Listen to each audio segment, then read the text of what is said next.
umaga mga idol. Tutor ko kayo dito sa bagong destination dito sa Tanay. Ilipin natin siya.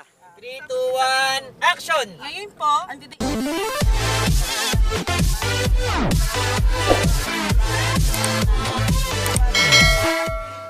ano makikita natin doon sa Dalatan Park.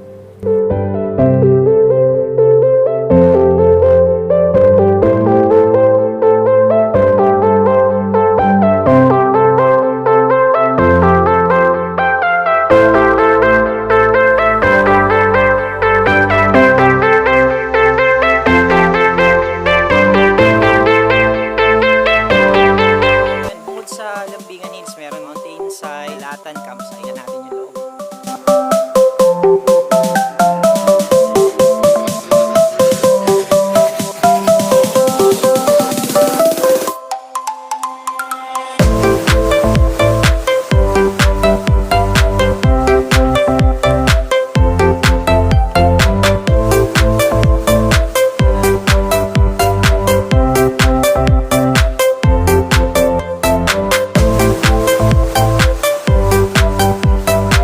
Good na ba kayo?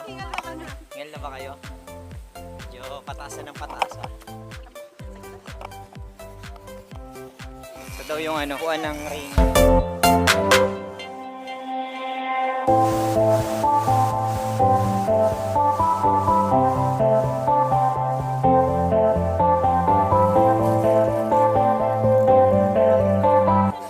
Kaya bakit ito ang upuan mo? Kaya bakit?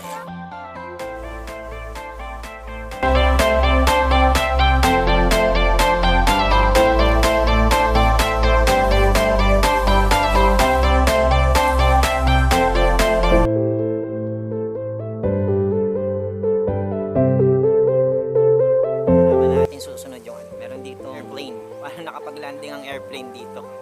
Tingnan natin.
Okay, tapos na kami sa Himpapawid. Lipat kami sa dagat. Diba? Ayan, sunset.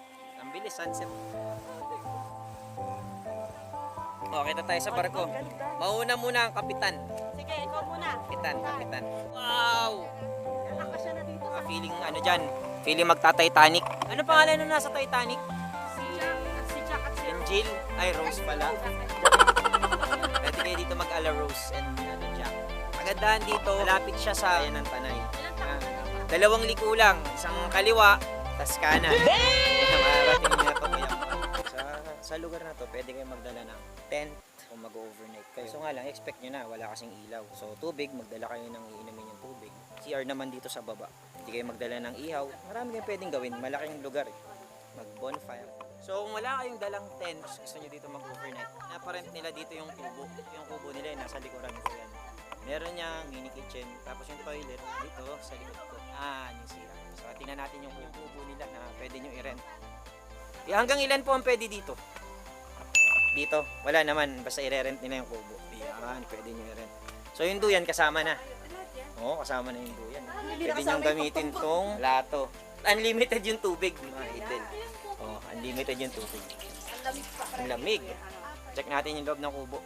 Ano pinare-recommend? So yan. Mag-ready lang kayo kasi malamig daw dito pag gabi. Uwi na kami dahil madilim na. Sana ay natuwa kayo sa video natin for today. Sulitin nyo na kasi medyo wala pang tao para mas masolo nyo yung lugar.